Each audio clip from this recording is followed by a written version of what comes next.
Hello student, आज हम पढ़ेंगे चैप्टर 2 एक चर वाले रेखिक समीकरण linear equation in one variable. इसमें हम कुछ एग्जाम्पल सॉल्व करेंगे।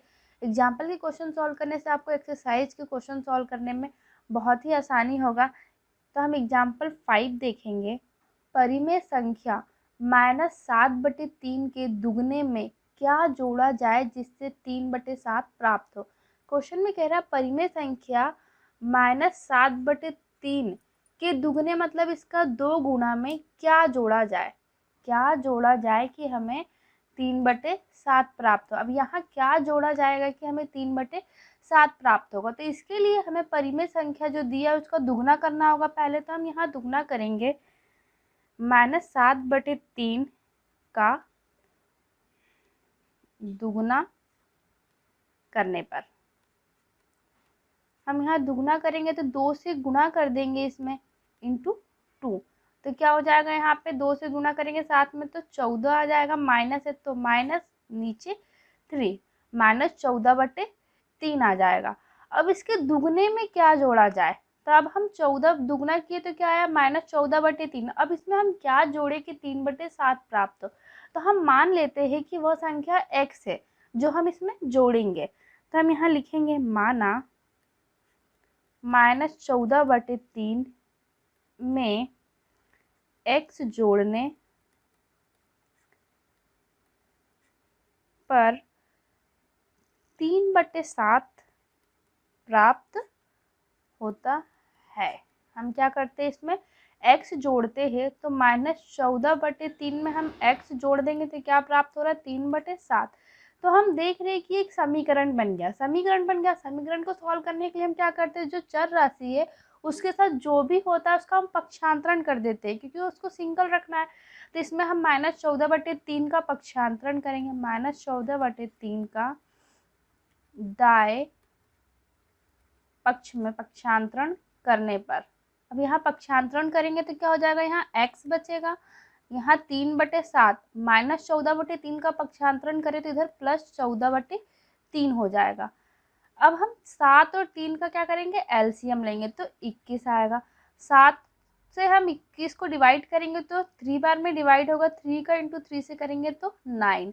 अब 3 से 21 को डिवाइड करेंगे तो 7 बार में डिवाइड होगा, 7 का इंटू हम 14 से करेंगे तो 98 आएगा। अब यहाँ हम प्लस कर देंगे 98 और 9 कितना हो जाएगा, 107 अब बटे 21। ये डिवाइड नहीं होगा तो x की वैल्यू क्या आ गई, 107/21। और 107 हमने क्या माने हैं, यहाँ पे x लिखे थे, यहाँ पे x की जगह पे अगर हम 107 जोड़ेंगे -7/3 के दुगने में तो हमें 3/7 प्राप्त होगा। तो हम यहाँ लिखेंगे अतः 14/3 में 107/21 जोड़ने पर 3/7 प्राप्त होगा। हम जांच करके देख लेते हैं कि क्या सही है x की वैल्यू, तो हम यहाँ जांच करेंगे।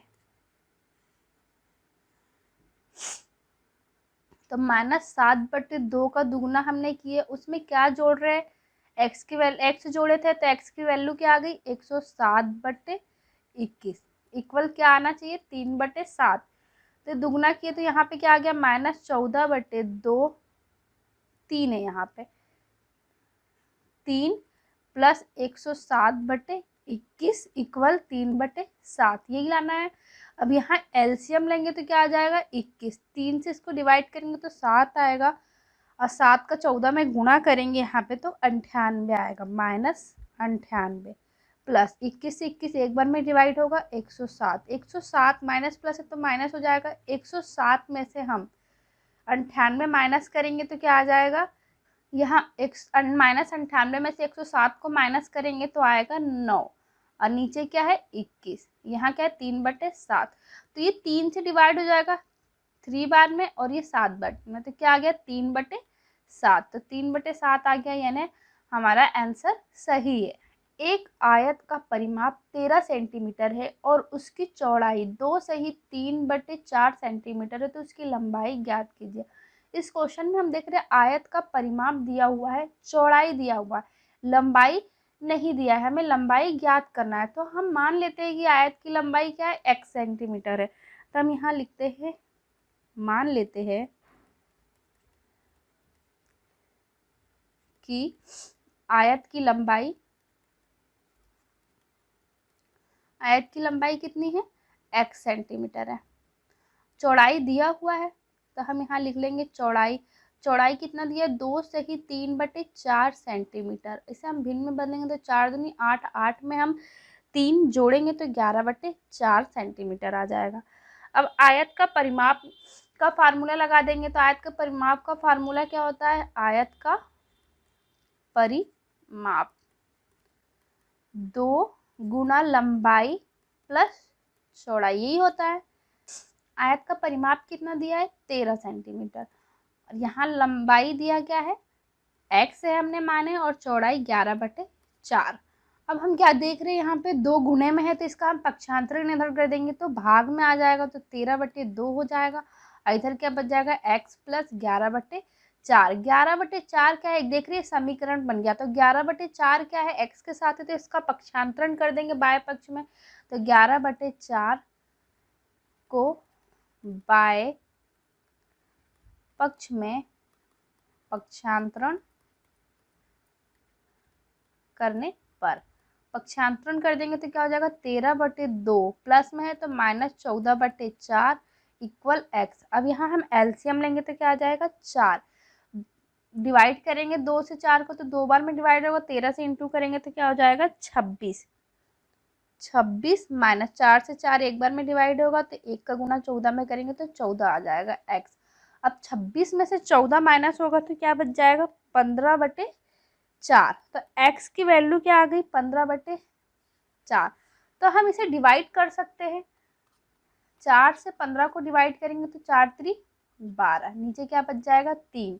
तो हम इसे क्या लिख सकते हैं, x की वैल्यू हम क्या लिख सकते हैं, 3 सही 3/4, यानी चौड़ाई हमने x किसके बराबर माने हैं, लंबाई के बराबर। तो लंबाई क्या आ गई हमारी, 3 सही 3/4 सेंटीमीटर। तो इस क्वेश्चन का आंसर हो जाएगा। तो हम यहाँ लिखेंगे आयत की लंबाई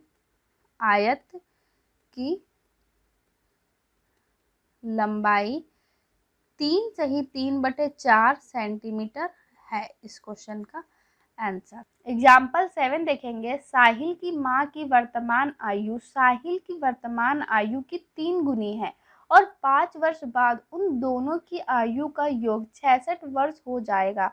उसकी वर्तमान आयु ज्ञात कीजिए। हमें क्या करना है, इनकी वर्तमान आयु ज्ञात करनी है, साहिल की और उसकी माँ की। तो हमें वर्तमान आयु के लिए हमें देखना है कि उसकी हम क्या माने, मतलब साहिल की आयु क्या माने, वर्तमान आयु दिया तो इसमें है नहीं कि क्या है, तो हम मान लेते हैं कि साहिल की वर्तमान आयु कितनी है, x वर्ष है। माना साहिल की वर्तमान आयु कितना है, x वर्ष। हमने ये मान लिया कि इसकी आयु कितनी है, x वर्ष। उसकी माँ की आयु क्या हो जाती है, उसकी माँ की आयु साहिल की आयु की वर्तमान आयु से 3 गुना है। मतलब इसकी माँ की आयु क्या होती है, साहिल की आयु से 3 गुना होती है। तो साहिल की x है तो उसकी माँ की कितनी हो जाएगी, 3x हो जाएगी, 3 गुना हो जाएगी। तो हम यहाँ पे लिखेंगे साहिल की माँ की वर्तमान आयु कितनी हो जाएगी, 3x वर्ष। ये उसकी माँ की आयु हो गई। पर हमें क्या बताना है, 5 वर्ष बाद उन दोनों की आयु कितनी हो जाती है, 66 वर्ष। तो हम 5 वर्ष बाद लिखेंगे यहाँ पे, 5 वर्ष बाद आयु। तो 5 वर्ष बाद साहिल की आयु क्या हो जाएगी, साहिल की आयु x प्लस 5 हो जाएगी, x प्लस 5 वर्ष हो जाएगी। और उसकी माँ की आयु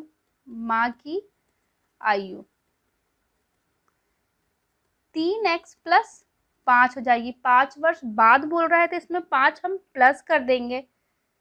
5 वर्ष बाद हमने दोनों की आयु लिख ली। अब हम देख रहे हैं कि उन दोनों की आयु का योग क्या है 66 वर्ष। 5 वर्ष बाद दोनों की आयु का योग हो रहा है 66 वर्ष। तो दोनों की आयु क्या निकली x+5 और 3x+5। तो इन दोनों का योग है 66 वर्ष। तो पहले हम इन दोनों का योग निकाल लेते हैं कि कितना है यहाँ पे।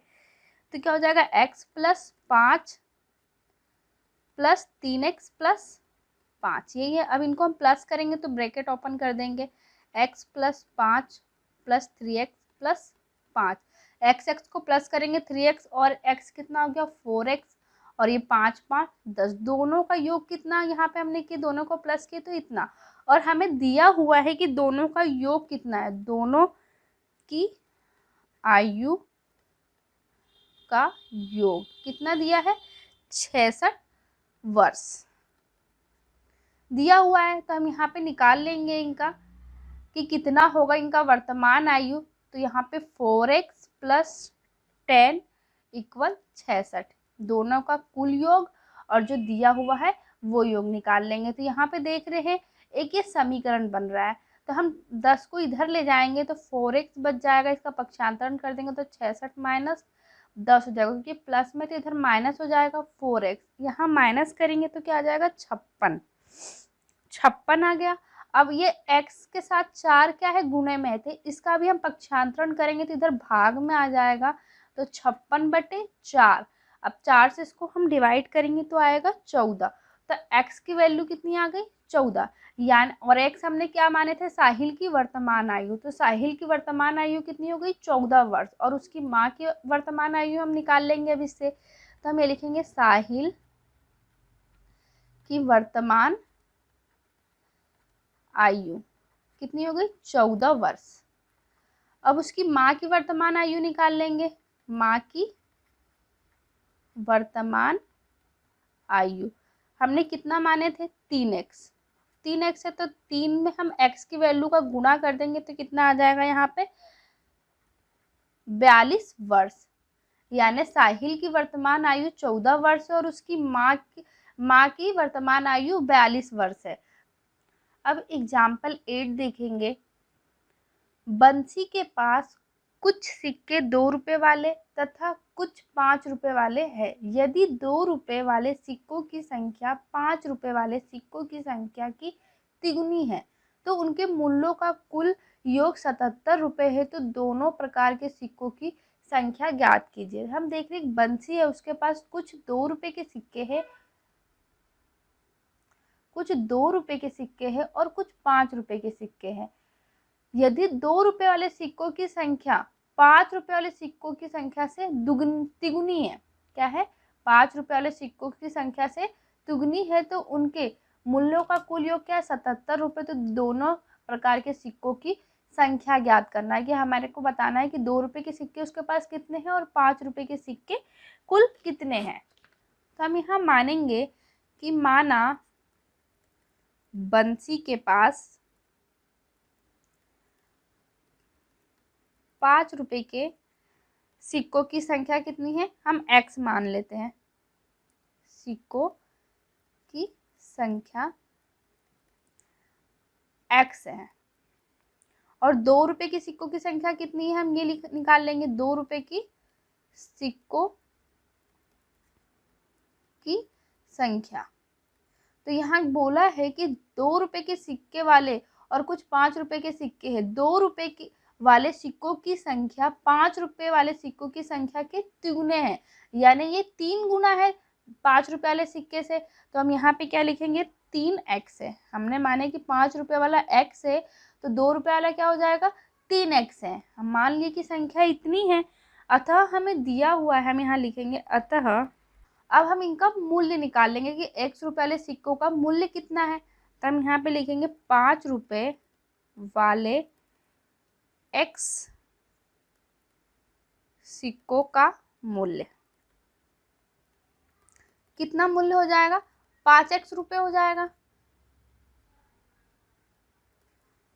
अब 2 रुपए वाले सिक्कों का मूल्य भी निकाल लेंगे हम। यहाँ पे 3x है तो सिक्कों का मूल्य तो क्या हो जाएगा 2 × 3x तो क्या हो 6x मूल्य ये हो गया। अब हमें कुल मूल्य निकालना है इनका। कुल मूल्य कितना हो जाएगा, हम इनको प्लस कर देंगे। 5x प्लस 6x क्या हो गया, 11x। अब मूल्यों का योग हमें दिया हुआ है यहाँ पे, हम यहाँ लिख लेंगे मूल्यों का कुल योग। कुल योग कितना है, 77 रुपए, यही है। अब हमें निकालना होगा कि 5 रुपए वाले सिक्के कितने हैं और 2 रुपए वाले सिक्के कितने हैं। तो इसके लिए हमें x की वैल्यू पता होनी चाहिए। x कितना है, तो हम यहाँ पे 11x इक्वल 77 हो जाएगा। यहाँ x इधर रह जाएगा, इसका हम पक्षांतरण कर देंगे तो 77/11 आ जाएगा। ये x कितना आ गया, x रुपये, x आ गया। x किसकी वैल्यू है, 5 रुपए वाले सिक्कों की संख्या। तो 5 रुपए के सिक्के कितने हो गए, 7। अब हमें 2 रुपए के सिक्कों की संख्या निकालनी है, तो हम यहाँ पे लिखेंगे 5 रुपए सिक्कों की संख्या कितनी हो गई, 7 है। अब हम 2 रुपए वाले सिक्कों की संख्या निकाल लेंगे। सिक्कों की संख्या क्या है, हमने माने थे 3x। 3x है तो 3x की वैल्यू क्या है, 7। तो हम इनका इंटू करेंगे तो 7 3 21, यानी 2 रुपए वाले सिक्कों की संख्या क्या है, 21 है, और 5 रुपए वाले सिक्कों की संख्या क्या है, 7। हमें यही निकालना है, दोनों प्रकार के सिक्कों की संख्या। तो हमने यहाँ निकाल लिया, इस क्वेश्चन का आंसर है।